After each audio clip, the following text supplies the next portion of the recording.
pessoal! Bem-vindos a mais uma aula do curso Educação Espírita, da barriga da mamãe à caminhada adulta. Neste vídeo estamos com a nossa segunda aula do módulo 3, sobre adolescência e juventude.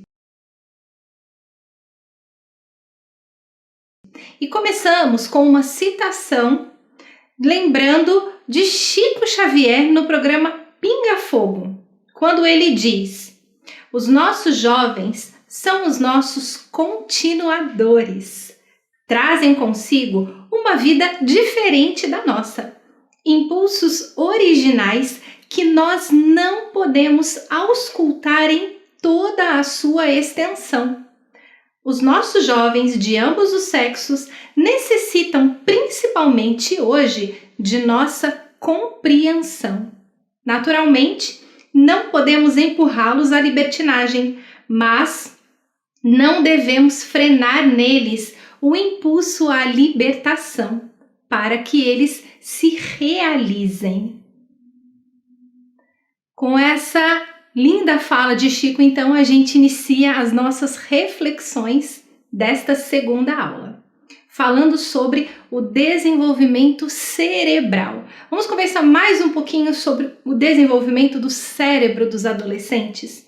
Nessa fase, aparecem novas células cerebrais, o que dá mais espaço para novos aprendizados, para novos pensamentos e também para uma melhora na capacidade de tomada de decisões e de execução das decisões. O cérebro na adolescência tem um crescimento e um desenvolvimento muito expressivos e ele produz células a uma taxa muito rápida. Lembrando Piaget, nós estamos então falando sobre a fase das operações formais, que começam aos 12 anos de idade, mais ou menos.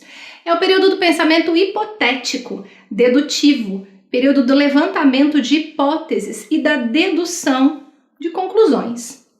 O adolescente usa os esquemas já aprendidos nos períodos anteriores para fortalecer as hipóteses desse estágio e vai aprimorando cada vez mais os estágios anteriores que já foram aprendidos. Desse estágio em diante, o que vai ocorrer então é o aperfeiçoamento dos estágios passados. Tudo aquilo que nós já estudamos do 0 aos 11, 12 anos de idade, nos períodos anteriores, agora vai se fortalecer. Tudo que foi aprendido vai, a partir de agora, se aperfeiçoar. Existe aqui o aperfeiçoamento do pensamento abstrato. À medida em que o cérebro se desenvolve na adolescência, o jovem ganha uma compreensão mais ampla das ideias mais abstratas. E aí a gente encontra o raciocínio avançado, que é uma habilidade que o jovem vai adquirindo de planejar o futuro, considerar como as suas escolhas afetarão o seu futuro. A gente também tem aqui muito presente a metacognição, que é uma outra habilidade a ser desenvolvida pelo adolescente, que é pensar sobre o pensamento. É quando o adolescente e o jovem começam a refletir sobre como eles próprios aprendem, sobre quais as melhores maneiras que eles encontram para aprender, para refletir sobre a vida, para refletir sobre o futuro. Então é quando eles começam a melhorar a forma de absorver novas atividades.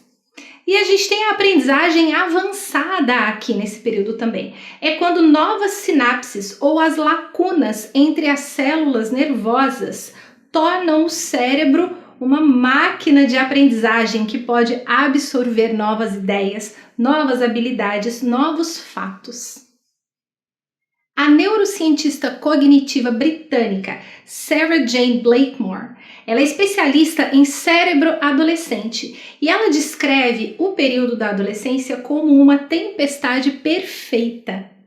E ela chama de tempestade perfeita graças ao aumento súbito e simultâneo das alterações hormonais, neurais, sociais e de pressões da vida. Então são muitas as tempestades, as turbulências que acontecem nesse período. Ao longo da infância, A nossa personalidade e o nosso temperamento vão se consolidando à medida em que nós adotamos uma nova maneira de pensar, de agir e de sentir mais consistentes.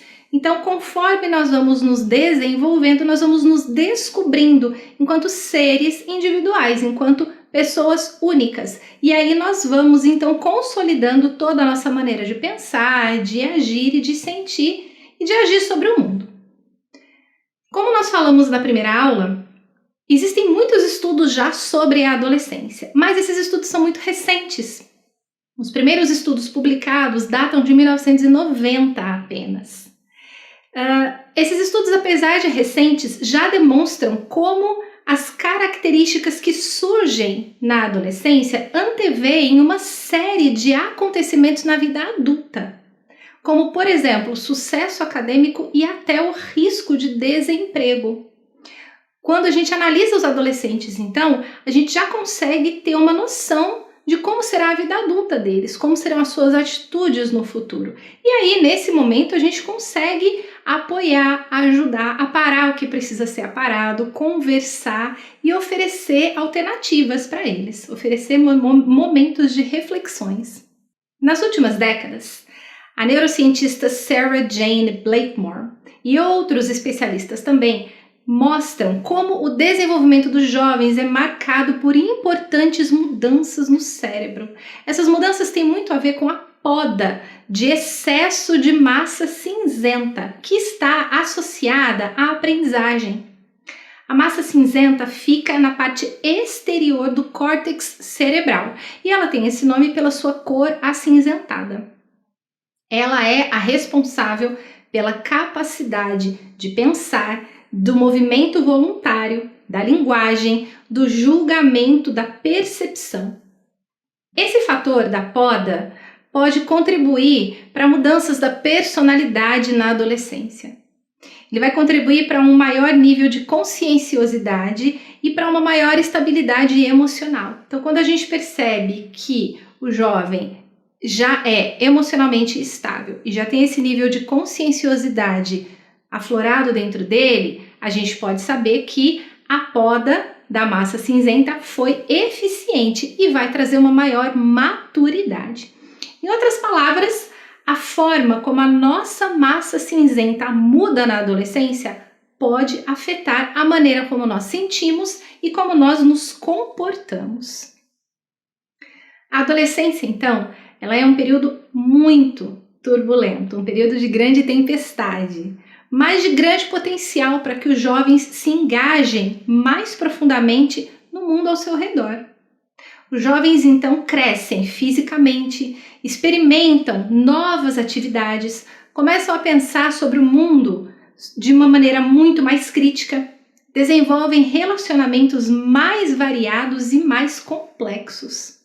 Além disso, desse período de grandes mudanças, desse período do autodescobrimento, nós podemos apoiar aqueles jovens nos quais a mediunidade já se faz presente. Joana de Ângeles, pela psicografia de Divaldo Franco, no livro Adolescência e Vida, nos diz o seguinte: no período da adolescência, em pleno desabrochar das forças sexuais, a mediunidade se apresenta pujante, necessitando de educação conveniente e diretriz adequada para ser controlada e produtiva. No momento em que a glândula pineal libera os fatores sexuais complementares e as demais do sistema endócrino contribuem para o desenvolvimento da libido, a primeira, que era veladora da função genésica, transforma-se num fulcro de energia, portador de possibilidades de capacitação parapsíquica, que dá lugar a uma variada gama de manifestações. Os conflitos comportamentais do adolescente, naturais desse período, abrem espaço para mais um amplo intercâmbio com os espíritos, que se comprazem em afligir e perturbar, considerando a ignorância da realidade em que se demoram. A gente nota aqui a importância de nós prestarmos atenção às atitudes dos jovens e podemos orientar, oferecer estudos, oferecer leitura, oferecer dentro da evangelização, oferecer dentro do centro espírita, dar uma abertura para que esses jovens possam conhecer sobre a mediunidade, entender o que está acontecendo com eles, para que eles não sejam alvo desses espíritos que, enxergando ali uma abertura, possam vir a perturbá-los. E então nós podemos e devemos ajudá-los. Como nós encontramos a orientação no site da Associação Médico Espírita, que nos lembra da importância de sabermos sobre a mediunidade, o que acontece, e sabermos que isso também é um fato que pode acontecer com crianças e com jovens, né? Eles nos alertam para o fato da patologização do quadro mediúnico e do uso de medicamentos desnecessários. Muitas vezes, as famílias acabam por levar os jovens, as crianças, a um profissional, porque percebem algum tipo de perturbação ali, e esses jovens, essas crianças acabam muitas vezes sendo diagnosticados com alguma questão mental, né, com alguma enfermidade de ordem mental, com algum distúrbio, e aí logo são medicados, quando em algumas situações eles poderiam ser orientados dentro da casa espírita, entender o que está acontecendo, que às vezes é um processo mediúnico, que pode ser ajudado, que pode ser muito bem trabalhado se a gente souber orientar.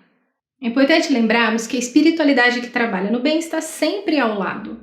Ao mesmo tempo que os jovens, que os adolescentes estão passando por tantas turbulências, por tanta instabilidade emocional, e isso acaba fazendo com que eles deem uma abertura às perturbações espirituais, a gente não pode esquecer que a espiritualidade que cuida deles também está ao lado.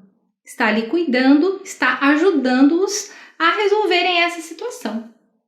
A mediunidade está sempre presente e a gente precisa então saber trabalhar isso nos jovens, saber orientá-los para que eles entendam o que está acontecendo e para que eles saibam como lidar com essa situação.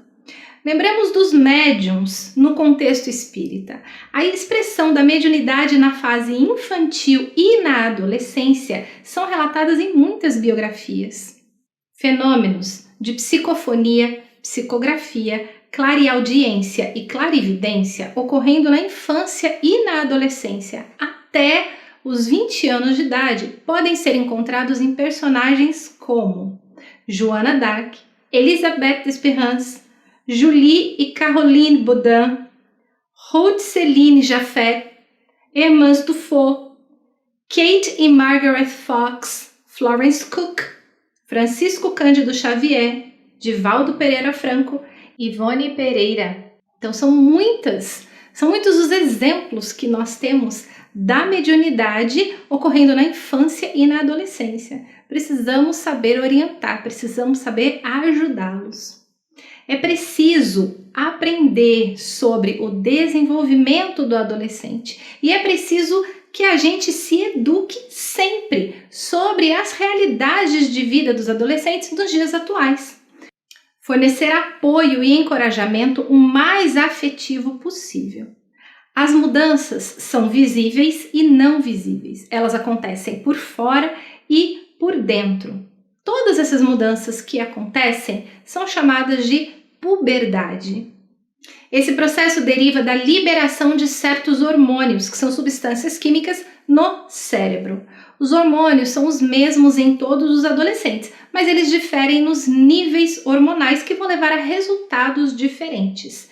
E aí a gente vê então perfis de adolescentes diferentes. A gente vê os que são mais introvertidos, os que são mais agitados, os que são mais alegres. E aí a gente vai notando os perfis diferentes, porque isso tem a ver com a quantidade da liberação hormonal. Fisicamente, acontecem mudanças relacionadas ao odor corporal, à acne e aos estirões do crescimento em altura e peso. Os ossos e músculos se tornam mais longos e mais fortes, o que permite que os adolescentes assumam tarefas que provavelmente não eram capazes de realizar quando eram crianças. Como, por exemplo, levantar objetos pesados, caminhar, correr, andar de bicicleta por longas distâncias. Então, as capacidades físicas aqui também vão aumentando. As mudanças, no entanto, podem não ser encaradas com facilidade. E os adolescentes podem começar a ser tratados diferentes pelos seus próprios pares. Por exemplo, quando o corpo se desenvolve muito, quando de repente a voz engrossa, isso quer dizer que eles já são maduros, mesmo que ainda não tenham alcançado a maturidade cognitiva e emocional. Mas aí eles são tratados como maduros, como mais velhos, pelos adultos e também pelos seus pares, pelos seus colegas. Mas o contrário também pode ocorrer. Aqueles jovens que levam mais tempo para exibir as mudanças físicas podem ser tratados como mais novos, mesmo que eles sejam mais avançados cognitivamente e emocionalmente. E aí começa a aparecer o bullying. O bullying é a prática de atos violentos, intencionais e repetidos contra uma pessoa indefesa, que pode causar danos físicos e psicológicos às suas vítimas. Na adolescência, isso fica muito evidente. Aqueles que demoram mais para se desenvolver podem muitas vezes ser vistos como indefesos. E aí, nesse momento, começam a acontecer situações de distanciamento, de diferenças, de ofensas verbais e até físicas muitas vezes. E a gente tem que estar muito atento a isso para saber orientá-los sempre. Fatores externos, como situações de estresse ou de adversidade, também estão ligadas a qualquer mudança de personalidade nessa fase. É evidente que ser adolescente já traz ansiedade, já é um período que traz uma ansiedade muito grande.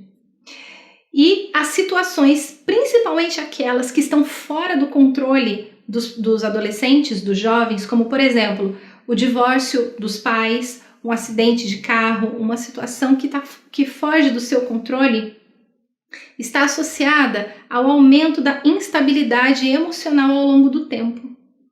E aqui, mais uma vez, a gente fala sobre a mediunidade. É mais uma situação em que o jovem se vê numa instabilidade emocional, muitas vezes.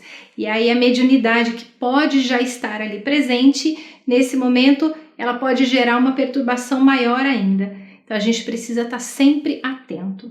É sempre muito importante que no período da adolescência e da juventude, né, como nós vimos lá na aula 1, a juventude, o cérebro, ele vai só terminar de se formar, vai estar totalmente desenvolvido próximo aos 30 anos de idade. Entre os 25 e os 30 anos de idade é o período em que ele está totalmente desenvolvido. E é por essa razão, então, que a gente contempla esse período da adolescência e juventude indo dos 12 aos 24, 25 anos. Estarmos atentos a tudo o que acontece nessa fase é fundamental. Oferecer apoio, oferecer ajuda, ter um ambiente aberto, né? Como é que a gente pode dar apoio e dar suporte aos adolescentes e aos jovens? Primeiro, é ter um ambiente aberto, é ter um ambiente seguro para que eles possam conversar. Muitas vezes eles não vão querer conversar com as suas famílias.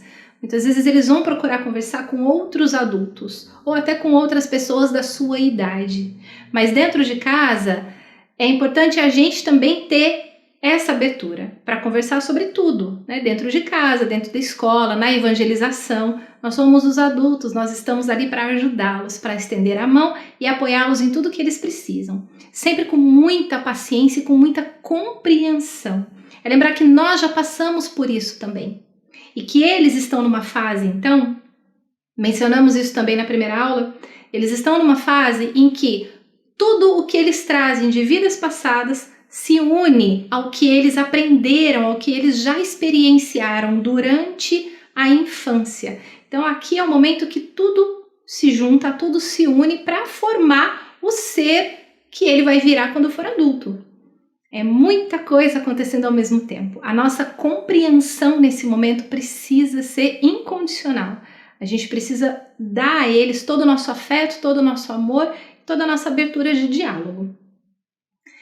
Eles precisam saber que o que eles estão passando é normal. A gente está aqui para dizer isso para eles, para dizer e para mostrar para eles que o que eles estão passando é normal. Precisamos ajudá-los a terem uma boa alimentação. Se alimentarem bem também é fundamental para o crescimento cerebral, para o desenvolvimento cerebral e físico deles, para o cognitivo deles também. Isso é muito importante. Incentivá-los a ter uma visão positiva de seus corpos. Nosso corpo físico é um presente de Deus. Nós planejamos o nosso corpo antes de nascermos. Isso está no nosso planejamento encarnatório. Então, é a gente lembrá-los disso, é mostrar para eles que o corpo que eles têm é exatamente o que eles precisam nessa encarnação. E ajudá-los a ter uma visão positiva em relação a isso. Conversar, estudar sobre a mediunidade. É muito importante não nos fecharmos a isso. Se a mediunidade está ali, é porque ela precisa ser trabalhada, ela não precisa ser fechada, negada nesse momento para ser desenvolvida mais tarde, porque muitas vezes isso pode ser extremamente prejudicial.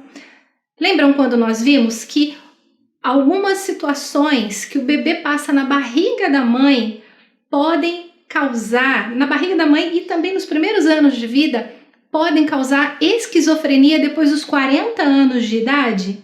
Olha só, como às vezes demora para ver o resultado. Muitas vezes algo que a gente se nega a ver agora pode prejudicá-lo na vida futura. Então, se isso aparece aqui, vamos trabalhar, vamos estudar, vamos oferecer orientação para ele saber lidar com isso. Nós também precisamos nos manter ativos com eles. Saber o que eles ouvem, saber sobre o que eles conversam, saber que redes sociais eles acessam, saber que jogos eles jogam, o que eles gostam de ler, sobre o que eles gostam de conversar. Isso ajuda o jovem a enxergar aquele ambiente como um ambiente em que ele pode ser ele mesmo, em que ele pode conversar, que ele pode expor os seus sentimentos. Ensiná-los sempre que a gente puder a evitar drogas. Então, como que a gente faz isso?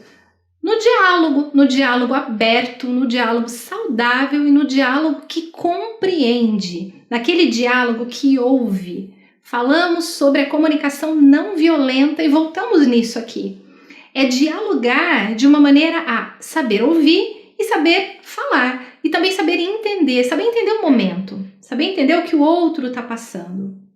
Se surge algum interesse nesse sentido e a gente percebe, não é brigar, não é dizer que não pode, é mostrar o que acontece, mostrar as consequências, mostrar outras possibilidades. Redirecionar os interesses é muito importante. Então, saber que se existe um interesse aqui em algo que não vai ser bom, que não vai ser produtivo, vamos redirecionar esse interesse para algo mais saudável. A gente consegue encontrar milhares de maneiras de fazer isso que não sejam agressivas, à personalidade do jovem, que não sejam agressivas aos seus interesses. E pode enxergar muitas outras possibilidades que vão trazer um benefício muito maior para a sua vida. Certificar-se também de que eles durmam por tempo suficiente. Os jovens, eles têm um metabolismo um pouco diferente do nosso, dos adultos. Para eles, dormir cedo ainda é algo que não está dentro deles, né? Não está no corpo deles, no metabolismo. Então, é compreensível que eles queiram passar mais tempo acordados. Nós, adultos, por volta das 10 horas da noite, 10h30, a gente já começa a sentir sono. Os adolescentes, os jovens, não. Eles vão começar a sentir sono depois das 11 da noite.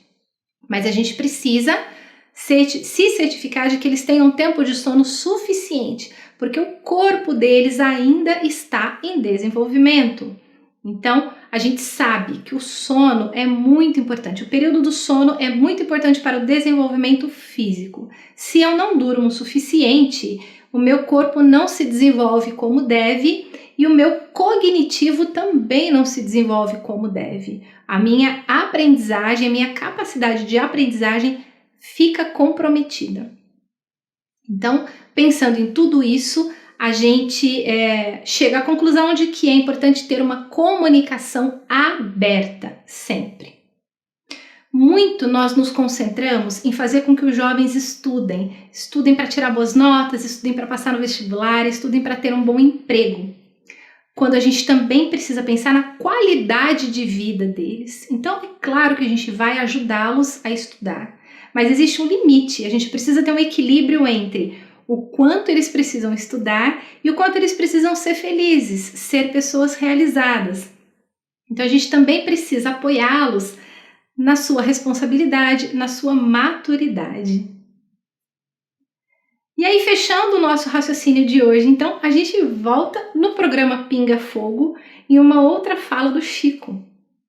Aconselhemos os nossos jovens, amparemos os nossos jovens com as nossas experiências e que eles nos amparem com a sua força e nos amem, porque nós todos precisamos de amor, mas que haja aquela fronteira que nós chamamos de respeito, para que cada um seja ele mesmo.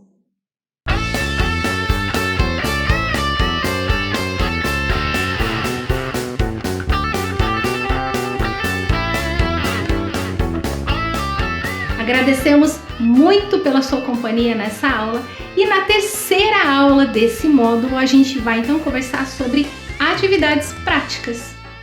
Como é que a gente vai colocar todo esse conhecimento que nós temos sobre adolescência e juventude nas aulas da nossa mocidade, da nossa juventude espírita. Então nós vamos trazer várias sugestões de atividades interativas para a gente poder aplicar com os jovens na nossa casa espírita.